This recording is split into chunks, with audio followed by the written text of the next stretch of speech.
প্রতিষ্ঠান কিংবা সংবিধানের বাইরে যে প্রতিষ্ঠানগুলো আছে এগুলো যে একেবারে ভেঙে গেছে এবং একটি খুব খারাপ অবস্থায় আছে, এগুলোকে আমরা রেস্টোর কিভাবে করতে পারি।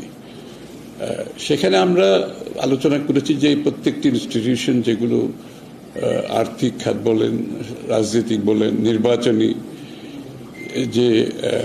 নির্বাচনী কর্মকাণ্ডের সাথে জড়িত সংশ্লিষ্ট যে প্রতিষ্ঠানগুলো আছে এগুলোর রিকভারি কিভাবে করা যায় এবং এগুলোর ক্যাপাসিটি বিল্ডিং কিভাবে করা যায়। প্রথমে এগুলোকে তো রেস্টোর করতে হবে, এগুলোকে ট্র্যাকে আনতে হবে, তারপর আনার পরে এগুলোকে আপনি কিভাবে কার্যকর একটা অবস্থানে নিয়ে যাওয়া যায়।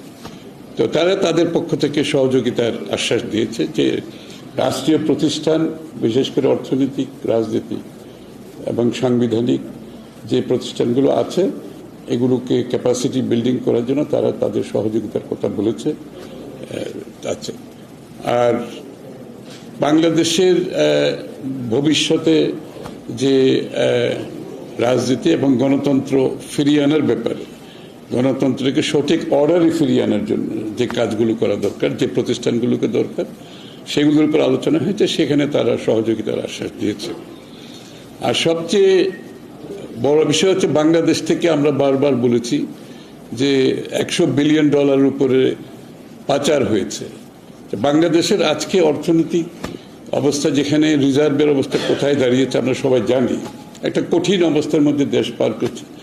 তারা এত টাকা পাচার করেছে বাংলাদেশের রিজার্ভ একেবারে তলানিতে চলে আসছে এবং আমাদের দৈনন্দিন জীবনে প্রত্যেকটি নাগরিক কিন্তু এটার এফেক্ট ফিল করতেছে, এরকম একটা অবস্থা চলে গেছে। তো সেক্ষেত্রে আমরা যে টাকা পাচার হয়েছে টাকাগুলো ফিরিয়ে আনার ব্যাপারে আলোচনা হয়েছে এবং সুইজারল্যান্ড গভর্নমেন্টের পক্ষ থেকে তারা বলেছে তাদের অবস্থান আগের মতোই আছে, যে এই টাকা ফিরিয়ে আনার ব্যাপারে বাংলাদেশ গভর্নমেন্টের যে কোনো উদ্যোগকে তারা স্বাগত জানাবে এবং তারা সহযোগিতা দেবে। এটা হচ্ছে একটা ভালো খবর, কারণ আমাদের এই টাকাগুলো তো ফিরিয়ে আনতে হবে।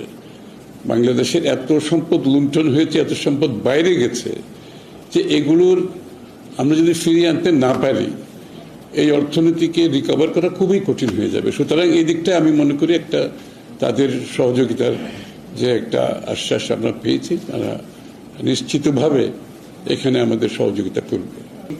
সময় নিয়ে আলোচনা ওইটাই, যে এটা একটা যৌক্তিক সময়ের মধ্যে, তো দিনের শেষে তো বাংলাদেশের মালিক তো বাংলাদেশের জনগণ। এই কথাটা আমরা কিন্তু আজকে 16-17 বছর ধরে, গত 16-17 বছর ধরে একটা কথাই প্রতিনিয়ত বলেছি, বাংলাদেশের জনগণের মালিকানা ফিরিয়ে দিতে হবে।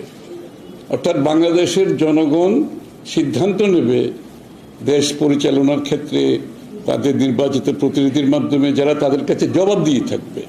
এটাই তো গণতন্ত্রের মূল মন্ত্র।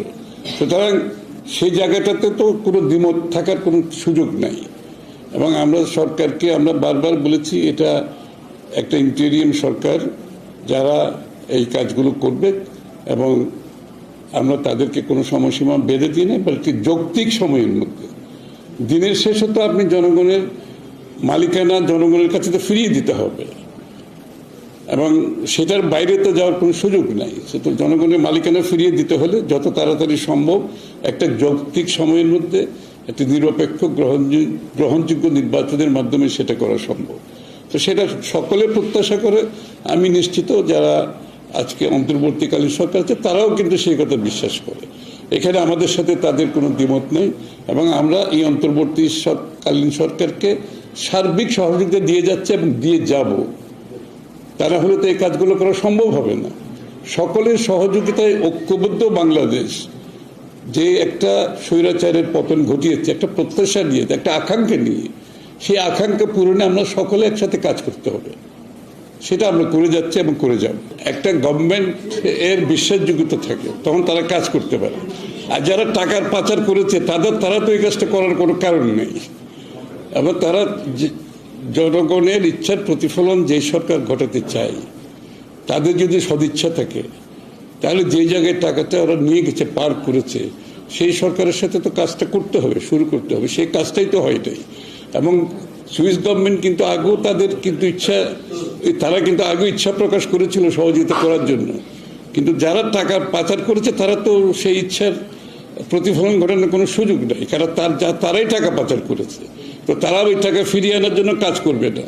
আমরা আশা করছি বাংলাদেশের প্রথম বর্তমান যে অন্তর্বর্তীকালীন সরকার আছে, আগামী দিনে যারা নির্বাচিত হয়ে আসবে তারা এই উদ্যোগটা অবশ্যই গ্রহণ করতে হবে দেশের স্বার্থে, জনগণের স্বার্থে, বাংলাদেশের অর্থনীতিকে তার সঠিক জায়গায় ফিরিয়ে আনার স্বার্থে। এই কাজটা অবশ্যই আমাদেরকে করতে হবে।